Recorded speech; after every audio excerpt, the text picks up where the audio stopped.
تبلیغ کے فوائد۔ شیخ الحدیث علامہ حسن جان شہید رحمۃ اللہ علیہ فرماتے ہیں، تبلیغ کے راستے میں دینی کام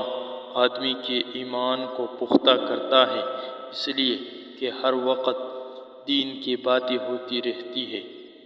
اعمال کے ثواب اور جنت و جہنم کا تذکرہ ہوتا ہے، آدمی کی نماز صحیح ہو جاتی ہے، حلال حرام کی تمیز پیدا ہو جاتی ہے، لوگ داڑھی رکھ لیتے ہیں اور نیک ہو جاتے ہیں، ایمان مضبوط اور اعمال درست ہو جاتے ہیں اور اخلاق بھی اچھے ہو جاتے ہیں۔ شیطان کا مذاق کرنا کسی داں کا قول ہے کہ جو شخص تین چیزوں کا دعویٰ تین چیزوں کے بغیر کرتا ہے تو یقین جانو کہ شیطان اس کے ساتھ مذاق کرتا ہے۔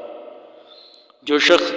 ذکر اللہ کی حلاوت کا دعویٰ کرتا ہے اور حب دنیا بھی رکھتا ہے، جو شخص